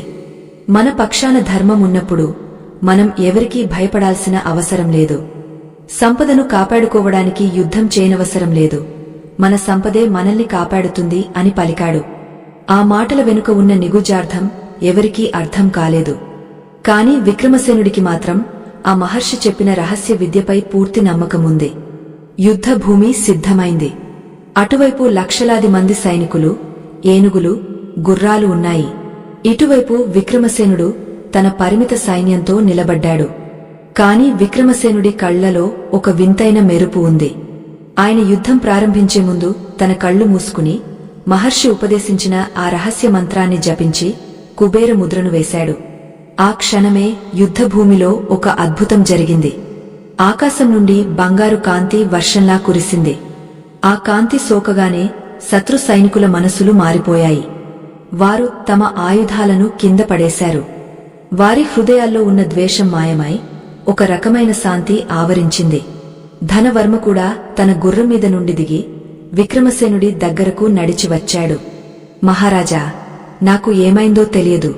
నిన్ను చూడగానే నాలోని శత్రుత్వం చనిపోయింది. నీ రాజ్యాన్ని జయించాలనే కోరికపోయింది. నీవు పొందిన ఆ దివ్యశక్తి ఏమిటో నాకు కూడా చెప్పు అని వేడుకున్నాడు. విక్రమసేనుడు అతడిని ఆలింగనం చేసుకుని, ఇది నా శక్తి కాదు, ఇది ధర్మశక్తి అని చెప్పాడు. ధనవర్మ కళ్లలో పశ్చాత్తాపం ప్రస్ఫుటంగా కనిపిస్తోంది. యుద్ధం చేయాలనే గర్వం మాయమై ఒక తెలియని వినయం ఆయనలో ప్రవేశించింది. విక్రమసేనుడు అతడిని రాజభవనానికి ఆహ్వానించాడు. ఆ ప్రయాణమంతా ఒక ఆధ్యాత్మిక యాత్రలా సాగింది. దారి పొడవునా పచ్చని పొలాలు, నిండుగా ప్రవహిస్తున్న కాలువలు, ఆనందంతో పాటలు పాడుకుంటున్న కర్షకులు కనిపించారు. అప్పుల బాధ నుండి విముక్తి పొందిన ఒక రాజ్యం ఎంత కళకళలాడుతుందో ధనవర్మ కళ్లారా చూశాడు. కేవలం ధనం సంపాదించడం వేరు, ఐశ్వర్యాన్ని పొందడం వేరు అని అతడు అప్పుడు గ్రహించాడు. రాజభవనంలో ఏర్పాటు చేసిన సభలో విక్రమసేనుడు తన అనుభవాలను వివరించాడు. రాజా, నీవు నామీద యుద్ధానికి వచ్చావు. ఎందుకు? నీ దగ్గర ఉన్న సంపద కంటే నా దగ్గర ఉన్నది తక్కువని నీవు భావించావు. కాని సంపద అనేది ఒకరిని దోచుకుంటే వచ్చేది కాదు, అది లోపలి నుండి ఉద్భవించేది. అప్పుల ఊబిలో ఉన్నప్పుడు నేను కూడా అలాగే అనుకున్నాను. కాని ఆ మహర్షి నాకు ఒక గొప్ప సత్యాన్ని బోధించారు. మన దగ్గర ఉన్న దానికంటే ఎక్కువ ఆశించడం వల్లే అప్పు మొదలవుతుంది. ఆశను నియంత్రించినప్పుడే నిజమైన స్వేచ్ఛ లభిస్తుంది అని రాజు పలికాడు. ధనవర్మ ఆశ్చర్యంగా వింటూ, విక్రమసేన, మరి నీ కోశాగారం ఎలా నిండింది? ఆ రహస్య మంత్రం ఏమిటి అని అడిగాడు. విక్రమసేనుడు చిరునవ్వుతో ఇలా అన్నాడు. ఆ మంత్రం కేవలం నా కోసమే కాదు, లోకంలోని అందరి కోసం. అది మనలోని భయాన్ని తొలగించి దైవంపై నమ్మకాన్ని పెంచుతుంది. ఎప్పుడైతే మనం మన కష్టాన్ని దైవానికి అంకితం చేస్తామో అప్పుడు లక్ష్మీదేవి మన ఇంటికి ఆహ్వానం పలుకుతుంది. కేవలం ధనం కోసమే ప్రాకులాడేవాడికి అది అందకుండా పారిపోతుంది. కాని ధర్మాన్ని ఆచరించేవాడిని అది వెతుక్కుంటూ వస్తుంది. ఆ సభలోకి సోమదత్తుడు అనే ఒక వర్తకుడు వచ్చాడు. అతడు ఎంతో కాలంగా వ్యాపారంలో నష్టపోయి అప్పుల బాధతో సతమతమవుతున్నాడు. అతడు రాజు ముందు సాష్టాంగపడి, మహారాజా, నేను ఎన్నో దానధర్మాలు చేశాను, కాని నా వ్యాపారం ఎందుకు దెబ్బతిన్నది? నా అప్పులు ఎందుకు పెరుగుతున్నాయి అని విలపించాడు. విక్రమసేనుడు అతడిని దగ్గరకు తీసుకుని ఓదార్చాడు. సోమదత్త, దానం చేయడం గొప్పదే, కాని నీవు ఆ దానాన్ని ఏ భావంతో చేశావు?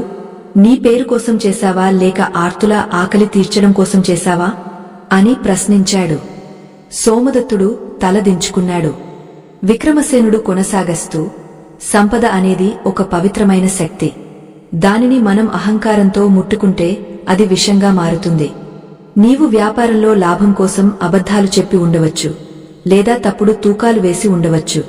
అటువంటి ధనం నీ దగ్గర చేరినప్పుడు అది నీ పాత సంపదను కూడా తీసుకుని వెళ్లిపోతుంది. అప్పులు తీరాలంటే ముందుగా నీ మనసును శుద్ధి చేసుకో. నీవు ఎవరికైనా అన్యాయం చేసి ఉంటే వారిని క్షమించమని వేడుకో. ఆ తర్వాతే నీ కష్టానికి ఫలితం దక్కుతుంది అని హితవు పలికాడు. అప్పు అనేది కేవలం తీసుకున్న డబ్బు మాత్రమే కాదు, అది ఒక మానసిక భారమని ప్రజలందరికీ అర్థమైంది. విక్రమసేనుడు ఆ వర్తకుడికి కుబేర ముద్రను ఎలా వేయాలో, ఆ రహస్య మంత్రాన్ని ఎలా జపించాలో నేర్పించాడు. కాని ఒక ముఖ్యమైన నియమం చెప్పాడు. సోమదత్త, నీవు రేపటి నుండి చేసే ప్రతి పనిని దైవ కార్యంగా భావించు.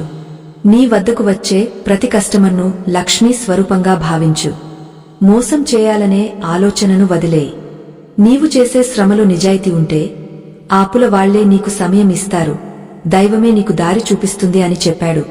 కొద్ది నెలల్లోనే సోమదత్తుడి జీవితంలో పెను మార్పులు వచ్చాయి. అతడు తన తప్పులను దిద్దుకున్నాడు. నిజాయితీగా వ్యాపారం చేయడం ప్రారంభించాడు. అతడి మాటతీరులో మార్పు వచ్చింది. ముఖంలో ప్రశాంతత నెలకొంది. అతడి అప్పులు నెమ్మదిగా తీరడం మొదలైంది. ఇది చూసిన మిగతా వర్తకులు కూడా అదే మార్గంలో నడవడం ప్రారంభించారు. విక్రమసేనుడి రాజ్యంలో ఆర్థిక వ్యవస్థ అద్భుతంగా బలపడింది. అప్పులు తీసుకోవడం ఒక అవమానంగా కాకుండా ఒక బాధ్యతగా ప్రజలు భావించారు. తీసుకున్న ధనాన్ని సకాలంలో తీర్చడం ఒక ధర్మంగా మారింది. ఆ సాయంత్రం వేళ విక్రమసేనుడు అంతఃపురం మేడపై కూర్చుని అస్తమిస్తున్న సూర్యుడిని చూస్తున్నాడు. ఆకాశమంతా బంగారు వర్ణంలో మెరిసిపోతోంది. ఆయన మనసులో మళ్లీ ఆ మహర్షి మాటలు మెదిలాయి. సంపద శాశ్వతంగా ఉండాలంటే కేవలం ధర్మం ఒక్కటే సరిపోదు. ఆ సంపద పట్ల మనకు ఉండే వైరాగ్యం కూడా ముఖ్యమని ఆయన గ్రహించాడు. వైరాగ్యం అంటే అడవుల్లోకి వెళ్లడం కాదు, సంపద మీద మమకారం పెంచుకోకుండా ఉండటం. అది ఉన్నా లేకపోయినా ఒకేలా ఉండటం. ఈ స్థితిని పొందిన వాడిని దరిద్రం ఏమీ చేయలేదు. అంతలో ఒక వార్తాహరుడు వచ్చి, మహారాజా, అడవిలోని ఆ మహర్షి మిమ్మల్ని రమ్మని వర్తమానం పంపారు. ఆయన తన దేహాన్ని చాలించబోతున్నట్లు తెలుస్తోంది. మీకు ఒక చివరి రహస్యాన్ని వెల్లడించాలనుకుంటున్నారు అని చెప్పాడు. విక్రమసేనుడు వెంటనే బయలుదేరాడు. ధనవర్మ కూడా రాజుతో కలిసి వెళ్లాడు. వారికి తెలుసు, ఆ మహర్షి ఇచ్చే ఆఖరి సందేశం వారి జీవితాలను మలుపు తిప్పుతుందని. అడవిలో చీకటి పడుతున్నా ఆలయ ప్రాంతం మాత్రం ఒక దివ్యమైన వెలుగుతో నిండి ఉంది. మహర్షి శివలింగం ముందు ధ్యానంలో ఉన్నారు. ఆయన చుట్టూ ఉన్న గాలిలో ఒక రకమైన నిశ్శబ్దం రాజ్యమేలుతోంది. రాజులు ఇద్దరు వచ్చి ఆయన పాదాలకు ప్రణామం చేశారు. మహర్షి నెమ్మదిగా కళ్ళు తెరిచి, రాజా, నీవు ధర్మాన్ని నిలబెట్టావు. అప్పుల నుండి విముక్తి ఎలా పొందాలో నీవు ఆచరించి చూపించావు. కాని ఇప్పుడు నీవు తెలుసుకోవలసిన అత్యంత ముఖ్యమైన విషయం ఒకటి ఉంది. ఇది తెలిస్తే నీవు కేవలం భౌతిక సంపదనే కాదు, ఆత్మ సంపదను కూడా పొందుతావు అని చెప్పారు. మహర్షి ఇలా అన్నారు, రాజా, అప్పు అనేది కేవలం ధన రూపంలోనే ఉండదు. అది ఒక సంస్కారం. మనం ఈ భూమి మీదకు వచ్చినప్పుడు ఏమీ తీసుకురాలేదు, వెళ్లేటప్పుడు ఏమీ తీసుకువెళ్లము. మధ్యలో మనం పొందే ఈ సంపద అంతా ఒక అద్దె ఇల్లు లాంటిది. దానిమీద మమకారం పెంచుకుంటే అది మనల్ని బంధిస్తుంది. ఆ బంధమే అప్పుకు మూలం. నిజమైన ఐశ్వర్యం నీ మనసులో ఉంది. నీవు నిరంతరం ఇచ్చే గుణాన్ని కలిగి ఉంటే ఈ విశ్వం నీకు తిరిగి ఇవ్వడానికి సిద్ధంగా ఉంటుంది. లోభత్వం అనేది ఒక కారాగారం, త్యాగం అనేది ఒక విముక్తి. ఆ సమయంలో ఒక వింత సంఘటన జరిగింది. ఆకాశం నుండి ఒక గంధర్వ నాదం వినిపించింది. అక్కడ ఉన్న వారందరికీ తమ పాత జన్మల జ్ఞాపకాలు కళ్ల ముందు కదులుతున్నట్లు అనిపించింది. తాము ఎవరికి బాకీ ఉన్నామో, ఎవరి నుండి ఎంత తీసుకున్నామో అన్నీ స్పష్టంగా కనిపించాయి. విక్రమసేనుడికి అర్థమైంది ఏమిటంటే, మనం చేసే ప్రతి చిన్న పొరపాటు ఒక అప్పుగా మారుతుందని, అది జన్మ జన్మల వరకు వెంటాడుతుందని. ఆ కర్మ రుణాన్ని తీర్చుకోవడం ఎలాగో మహర్షి ఇప్పుడు వివరించబోతున్నారు. మహర్షి ఒక చిన్న మట్టి ప్రమిదను వెలిగించి దాని జ్వాల వైపు చూడమన్నారు. ఆ జ్వాలలో అద్భుతమైన దృశ్యాలు కనిపించాయి. దరిద్రం ఎలా పుడుతుందో, అది ఎలా అంతమవుతుందో అక్కడ చిత్రపటంలా కనిపిస్తోంది. యుద్ధాల వల్ల, అహంకారం వల్ల దేశాలు ఎలా నాశనమవుతున్నాయో, ధర్మం వల్ల అవి ఎలా పునర్జీవం పొందుతున్నాయో చూసి రాజులు చలించిపోయారు. అప్పుల బాధ నుండి శాశ్వతంగా బయటపడటానికి కావలసిన ఆఖరి మంత్రాన్ని మహర్షి ఉచ్చరించడానికి సిద్ధమయ్యారు. ఆ ప్రమిద నుండి వెలువడుతున్న జ్వాల సాధారణమైన అగ్నిలా లేదు. అది ఒక దివ్యమైన జ్ఞాన నేత్రంలా విక్రమసేనుడి అంతరంగాన్ని నిశితంగా పరిశీలిస్తున్నట్లు అనిపించింది. మహర్షి తన చేతిని ఆ జ్వాలపై ఉంచి, రాజా, ఈ ప్రపంచంలో ప్రతి వస్తువు ఒక శక్తి తరంగం. ధనం అనేది కూడా అటువంటి ఒక శక్తే. కాని చాలామంది దానిని కేవలం లోహపు నాణేలుగానో లేదా కాగితపు ముక్కలుగానో చూస్తారు. ఆ తప్పు అవగాహన వల్లే వారు అప్పుల పాలవుతారు. ఈ జ్వాలలో నీవు చూస్తున్నది నీ గత జన్మల రుణ చక్రం అని గంభీరంగా పలికారు. విక్రమసేనుడు ఆ జ్వాల వైపు చూస్తుండగా ఆయనకు తన పూర్వ జన్మలు కళ్ల ముందు కదలసాగాయి. ఒక జన్మలో అతడు ఒక లోభిగా ఉన్నట్లు, పేదవారిని హింసించి ధనం కూడబెట్టినట్లు కనిపించింది. మరొక జన్మలో అతడు ఒక రాజుగా ఉండి ప్రజల సొమ్మును విలాసాలకు తగలేసినట్లు దృశ్యాలు కనిపించాయి. ఆ కర్మలన్నీ ఇప్పుడు ఈ జన్మలో అప్పుల రూపంలో తనను వెంటాడుతున్నాయని అతడు గ్రహించాడు. అప్పు అనేది కేవలం ఈ రోజు చేసిన ఖర్చు వల్ల వచ్చేది కాదు, అది కాలం అనే సముద్రంలో మనం వదిలిన అలల ప్రతిధ్వని అని అతడికి బోధపడింది. మహర్షి ఇలా వివరించారు. రాజా, ఎవరైనా ఒకరి దగ్గర ధనం తీసుకుని దానిని తిరిగి ఇవ్వకపోతే ఆ కర్మ వారిని 7 జన్మల వరకు వదలదు. అప్పు ఇచ్చినవాడు ఈ జన్మలో పేదవాడిగా పుట్టినా, అప్పు తీసుకున్నవాడు ధనవంతుడిగా పుట్టినా, ఏదో ఒక రూపంలో ఆ ధనం మళ్లీ అసలు యజమానికి చేరుతుంది. ఇది ప్రకృతి నియమం. దీనినే రుణానుబంధం అంటారు. నీవు చేసిన అప్పులు తీరాలంటే ముందుగా నీవు ఆ పాత కర్మల నుండి విముక్తి పొందాలి. దానికి ఏకైక మార్గం ప్రాయశ్చిత్తం మరియు ధర్మం పట్ల నిబద్ధత. మహర్షి ఆ ప్రమిదలోని జ్వాలను తాకుతూ ఒక మంత్రాన్ని ఉచ్చరించారు. ఆ క్షణమే ఆ జ్వాల నుండి ఒక సువర్ణ కాంతి వెలువడి విక్రమసేనుడి హృదయాన్ని తాకింది. రాజుకు శరీరమంతా తేలికగా మారిపోయినట్లు, మనసులో ఉన్న భారమంతా కరిగిపోయినట్లు అనిపించింది. నీవు ఇప్పుడు నీ గత జన్మల పాపపు రుణాల నుండి విముక్తుడివయ్యావు. కాని ఈ జన్మలో నీవు చేసిన అప్పులు తీర్చవలసిన బాధ్యత నీమీద ఉంది. దానికి కావలసిన మార్గాన్ని దైవం సుగమం చేస్తుంది. కాని నీవు మాత్రం నీ శ్రమను, నీ ధర్మాన్ని వీడకూడదు అని మహర్షి హితవు పలికారు. అడవిలో చెట్ల ఆకులు గాలికి ఒక వింతైన శబ్దాన్ని చేస్తున్నాయి.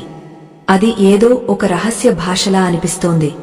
మహర్షి ధనవర్మ వైపు చూసి, రాజా, నీవు యుద్ధానికి సిద్ధపడ్డావు అంటే నీవు నీ అహంకారానికి అప్పు పడ్డావని అర్థం. రాజ్యకాంక్ష అనేది ఒక పెద్ద అప్పు.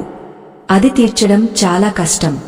విక్రమసేనుడిని చూసి నీవు నేర్చుకోవలసింది ఏమిటంటే, శాంతియే అసలైన సంపద. ఏ రాజు అయితే తన ప్రజలను అప్పుల బాధ నుండి రక్షిస్తాడో ఆ రాజు పీఠం శాశ్వతంగా ఉంటుంది అని చెప్పారు. ధనవర్మ కళ్లలో నీళ్లు తిరిగాయి. స్వామీ, నాకు ఇప్పుడే అర్థమైంది. నేను ఇంతకాలం ధనం కోసం పరిగెత్తాను తప్ప ధర్మాన్ని విస్మరించాను. నా రాజ్యంలో కూడా ఎంతోమంది అప్పులతో బాధపడుతున్నారు. వారిని ఎలా ఆదుకోవాలో నాకు దిశానిర్దేశం చేయండి అని వేడుకున్నాడు. మహర్షి చిరునవ్వు నవ్వి, అప్పుల బాధ నుండి విముక్తి పొందడం అనేది ఒక వ్యక్తిగత విషయం కాదు, అది ఒక సామాజిక బాధ్యత. రాజులు విలాసాలు తగ్గించుకుని ఆ ధనాన్ని ప్రజల అభివృద్ధికి వినియోగించాలి. అప్పుడే ఆ రాజ్యం సుభిక్షంగా ఉంటుంది అని చెప్పారు. మహర్షి తన దగ్గర ఉన్న ఒక పాత తాళపత్ర గ్రంథాన్ని తీసి రాజులకు చూపించారు. అందులో ధనానికి, కాలానికి ఉన్న సంబంధం గురించి అద్భుతమైన విషయాలు ఉన్నాయి. ఎప్పుడైతే ఒక మనిషి సూర్యోదయానికి ముందే నిద్రలేచి తన విధిని దైవ కార్యంగా భావించి చేస్తాడో అతడికి దారిద్ర్యం సోకదు. అప్పుల బాధలో ఉన్నవారు ప్రతిరోజు పక్షులకు ఆహారం పెట్టడం, చెట్లకు నీరు పోయడం వంటి పనులు చేయాలి. ఇవి చిన్నవిగా అనిపించవచ్చు, కాని ఇవి మనలోని కర్తృత్వ భావాన్ని తగ్గించి ప్రకృతితో అనుసంధానం చేస్తాయి. ప్రకృతితో అనుసంధానమైన మనిషికి సంపద ఎలా రావాలో ప్రకృతికే తెలుసు. భూమి ఒక గింజను తీసుకుని 1000 గింజలను తిరిగి ఇస్తుంది. అలాగే నీవు ఇచ్చే ₹1 ధర్మం నీకు 1000 రూపాయల లాభాన్ని తీసుకువస్తుంది. కాని అది స్వార్థంతో చేయకూడదు. అప్పుల ఊబిలో ఉన్నప్పుడు మనిషికి వచ్చే మొదటి ఆలోచన ఎలాగైనా తప్పించుకోవాలని. కాని తప్పించుకోవడం పరిష్కారం కాదు, ఎదుర్కోవడం పరిష్కారం. అప్పు ఇచ్చిన వాడిని గౌరవించు, అతడికి నీ పరిస్థితిని నిజాయితీగా వివరించు. నీ నిజాయితీకి దైవం తోడవుతుంది. విక్రమసేనుడు మహర్షి మాటలను తన హృదయంలో ఒక నిధిలా భద్రపరుచుకున్నాడు. ఆయనకు ఇప్పుడు ధనం పట్ల భయం లేదు, అప్పుల పట్ల చింత లేదు. ఏదో ఒక అద్భుతమైన శక్తి తనను నడిపిస్తోందని ఆయనకు నమ్మకం కలిగింది.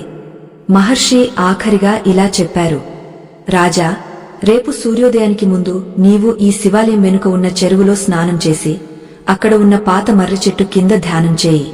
నీకు అక్కడ ఒక అద్భుతమైన సత్యం బోధపడుతుంది. అది నీ జీవితాన్నే కాదు, ఈ ప్రపంచాన్నే మార్చేసే శక్తిని ఇస్తుంది. రాజులు ఇద్దరూ ఆ రాత్రి ఆలయ ప్రాంగణంలోనే నిద్రించారు. ఆకాశంలోని నక్షత్రాలు మునుపెన్నడూ లేని విధంగా ప్రకాశిస్తున్నాయి. విక్రమసేనుడికి కలత లేని నిద్ర పట్టింది.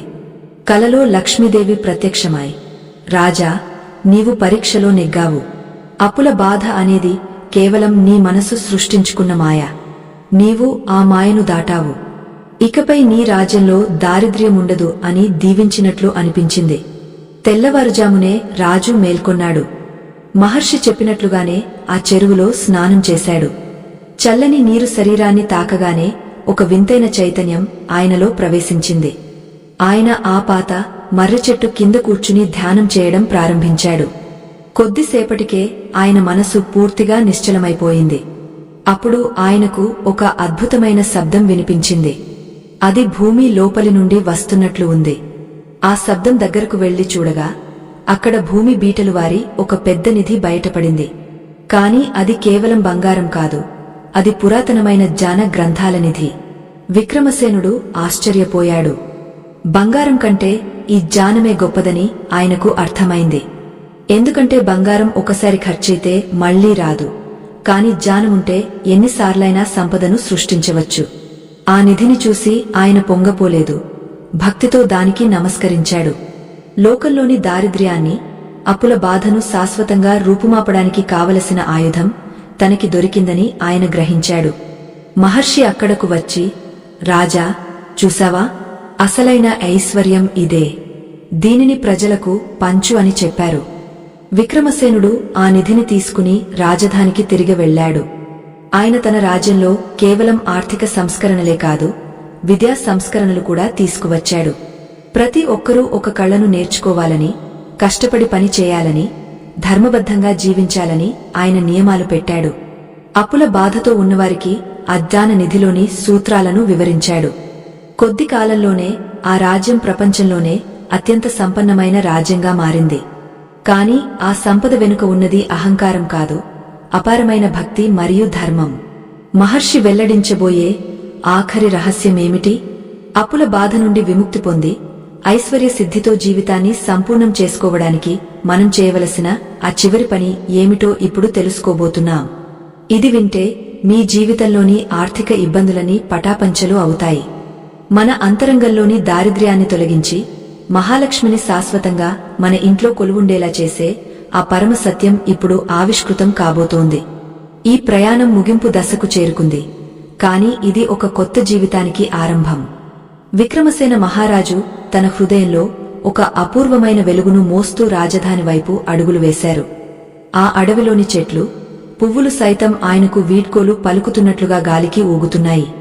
సూర్యోదయ కాంతి కిరణాలు భూమిని తాకుతూ లోకంలోని చీకటిని ఎలా అయితే పారద్రోలుతున్నాయో అలాగే విక్రమసేనుడి మనసులోని అజ్ఞానమనే చీకటి కూడా శాశ్వతంగా తొలగిపోయింది. అప్పు అనేది కేవలం ధనానికి సంబంధించిన కొరత కాదు, అది ఒక సంస్కార లోపమని ఆయనకు ఇప్పుడు పరిపూర్ణంగా అర్థమైంది. రాజధాని నగరానికి చేరుకోగానే ఆయన మొదటగా చేసింది తన కోశాగారంలోని ధనాన్ని లెక్కించడం కాదు. ఆయన తన మంత్రులను పిలిపించి రాజ్యంలో ఎక్కడెక్కడైతే దేవాలయాలు శిథిలావస్థలో ఉన్నాయో, ఎక్కడైతే వేద పాకశాలలు మూతపడ్డాయో వాటన్నింటినీ పునరుద్ధరించమని ఆజ్ఞాపించారు. ధనం అనేది దేవతా ప్రసాదమని, అది ధర్మ కార్యాలకు వినియోగించబడినప్పుడు అది భారంగా మారుతుందని ఆయన ప్రజలకు వివరించారు. ఈ మార్పు కేవలం రాజులోనే కాదు, ప్రజలందరిలోనూ ఒక నూతన ఉత్సాహాన్ని నింపింది. మహారాజు తన దైనందిన జీవితంలో కొన్ని కఠినమైన నియమాలను ప్రవేశపెట్టారు. ప్రతిరోజూ బ్రాహ్మీ ముహూర్తంలో నిద్రలేచి ఆ మహర్షి ఉపదేశించిన కుబేర ముద్రను ధరించి రహస్య మంత్రాన్ని జపించడం ప్రారంభించారు. ఈ సాధన వల్ల ఆయనలో ఏకాగ్రత పెరిగింది. సరైన సమయంలో సరైన నిర్ణయాలు తీసుకునే శక్తి లభించింది. ఏ వ్యాపారి అయితే అప్పుల్లో ఉన్నాడో అతడికి కేవలం ధనం ఇవ్వడమే కాకుండా ధర్మబద్ధంగా వ్యాపారం ఎలా చేయాలో నేర్పించేలా ఒక విజ్ఞాన కేంద్రాన్ని ఏర్పాటు చేశారు. ఒకనాడు సభలో ఒక సామాన్య రైతు వచ్చి, మహారాజా, నేను నా బిడ్డ పెళ్లి కోసం చేసిన అప్పు కొండలా పెరిగిపోయింది. నాకున్న కొద్దిపాటి భూమిని అమ్ముకున్నా ఆ అప్పు తీరడం లేదు. నా పరిస్థితి ఏమిటి అని కన్నీళ్లతో అడిగాడు. విక్రమసేనుడు ఆ రైతును దగ్గరకు తీసుకుని, నాయనా, భయపడకు. అప్పు అనేది నీ ప్రాణం కంటే గొప్పది కాదు. నీవు చేసిన అప్పుకు నీ శ్రమను జోడించు. నీవు పండించే పంటలో ఒక భాగం దైవానికి అర్పించు. మిగిలినది నీ అప్పులు తీర్చడానికి వినియోగించు. రాజుగా నేను నీకు అండగా ఉంటాను అని భరోసా ఇచ్చారు. ఆ రైతుకు రాజు చెప్పిన మాటలు కొత్త ఆశను ఇచ్చాయి. ఆయన తన పంట పొలంలో కష్టపడి పనిచేస్తూ మనసులో నిరంతరం దైవ నామ స్మరణ చేయసాగాడు.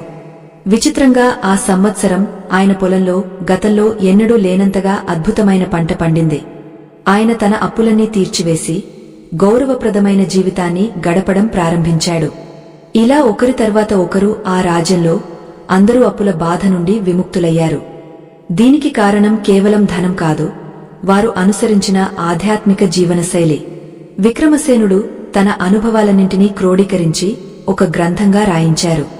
అందులో ఆయన ఒక ముఖ్యమైన విషయం రాశారు. ఐశ్వర్యం అంటే కేవలం బంగారం కూడబెట్టడం కాదు, మనశ్శాంతిని కలిగి ఉండటం. అప్పు అనేది మన మనసును బానిసగా చేస్తుంది. ఆ బానిసత్వం నుండి బయటపడాలంటే ముందుగా మనలోని ఆశలను తగ్గించుకోవాలి. అనవసరమైన ఆడంబరాలకు దూరంగా ఉండాలి. సంపాదనలో కొంత భాగం సమాజం కోసం ఖర్చు చేసినప్పుడు మన సంపదను పదిలపరిచే బాధ్యత ఆ పరమాత్ముడు తీసుకుంటాడు. కాలం గడుస్తున్న కొద్దీ విక్రమసేనుడి రాజ్యం పేరు ప్రపంచమంతా మారుమోగిపోయింది. ఇతర దేశాల రాజులు వచ్చి ఈ ఆర్థిక విప్లవం వెనుక ఉన్న రహస్యం ఏమిటని అడిగేవారు.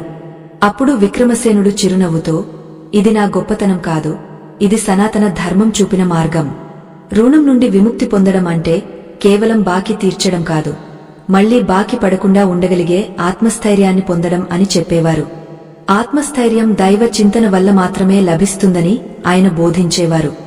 ఒకనాడు విక్రమసేనుడు తన అంతఃపురంలో ఒంటరిగా ఉన్నప్పుడు ఆ మహర్షి జ్ఞాపకం వచ్చారు. ఆయన చెప్పిన ఆఖరి మాటలు రాజు మనసులో మెదిలాయి. సంపూర్ణమైన శరణాగతి మాత్రమే మనిషిని సమస్త బంధాల నుండి విముక్తుడిని చేస్తుంది. ధనమున్నా లేకపోయినా దైవమే సర్వస్వం అని నమ్మినవాడికి ఏ కొరత ఉండదు. ఆ స్థితిని పొందినవాడికి కుబేరుడు కూడా దాసుడే అవుతాడు. ఈ సత్యం తెలుసుకున్న విక్రమసేనుడు తన జీవితాన్ని ధన్యతగా భావించాడు. ఆత్మబంధువులారా, ఈ కథ ద్వారా మనం తెలుసుకోవలసిన అత్యంత ముఖ్యమైన పరమార్థాన్ని వివరించే ముందు ఒక చిన్న విన్నపం. ఈ ధర్మ యజ్ఞంలో మీ సంపాదనలో కొంత భాగం వినియోగించడం వల్ల మీకు అపారమైన పుణ్య ఫలం దక్కుతుంది.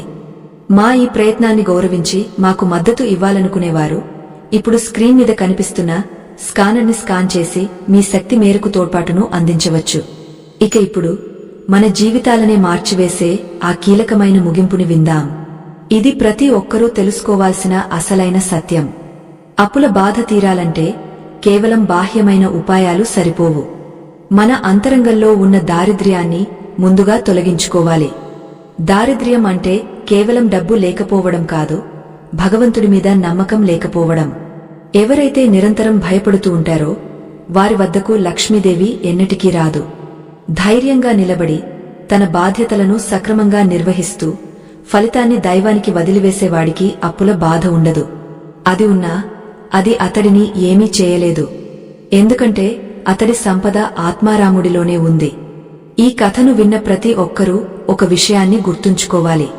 మీ జీవితంలో ఆర్థిక ఇబ్బందులు ఉన్నాయంటే అది మీ కర్మఫలమే కావచ్చు, కానీ దానిని మార్చుకునే శక్తి కూడా మీ చేతుల్లోనే ఉంది. సక్రమమైన సంపాదన, మితమైన ఖర్చు మరియు అపారమైన దైవభక్తి, ఈ మూడు కలిసిన చోట దరిద్రం ఉండదు. మహాలక్ష్మి అనుగ్రహమంటే కేవలం ధనం కురవడం కాదు, ఆ ధనాన్ని సక్రమంగా వినియోగించే బుద్ధి కలగడం. ఆ బుద్ధి ఎవరికి ఉంటుందో వారు లోకంలో అందరికంటే ధనవంతులు. విక్రమసేన మహారాజు తన వృద్ధాప్యంలో రాజ్యాన్ని తన కుమారుడికి అప్పగించి మళ్లీ ఆ అడవిలోని శివాలయానికి వెళ్లిపోయారు. అక్కడ ఆయన శేష జీవితాన్ని ధ్యానంలో గడిపారు. ఆయన మనసులో ఇప్పుడు అప్పుల గురించిన చింత లేదు, రాజ్య రక్షణ గురించిన భయం లేదు. ఆయన కేవలం శివ నామస్మరణలో మునిగిపోయారు. ఆయన శరీరాన్ని చాలించినప్పుడు ఆ ప్రాంతమంతా ఒక దివ్యమైన వెలుగు వ్యాపించింది. ఆయన పొందిన ఐశ్వర్యం కేవలం భౌతికమైనది కాదు, అది మోక్ష రూపమైన పరమ ఐశ్వర్యం. ఈ కథను శ్రద్ధగా విన్నవారికి, ఇందులో ఉన్న పరమార్థాన్ని గ్రహించిన వారికి అప్పుల బాధల నుండి విముక్తి కలుగుతుంది. లక్ష్మీదేవి కటాక్షం సిద్ధిస్తుంది. మనసులోని ఆందోళనలు తొలగిపోయి ప్రశాంతత లభిస్తుంది. ధర్మమే జయిస్తుంది. సంపద అనేది ఒక సాధన మాత్రమేనని, పరమార్థమే లక్ష్యమని తెలుసుకున్న ప్రతి ఒక్కరూ విక్రమసేనుడిలాగే ధన్యులవుతారు. దైవంపై భారం వేయండి, కష్టపడి పని చేయండి, ధర్మాన్ని పాటించండి. అప్పుడే మీ ఇల్లు సిరి సంపదలతో తులతూగుతుంది. ఈ కథా ప్రయాణం ఇక్కడితో సంపూర్ణమైనదే. స్వస్తి.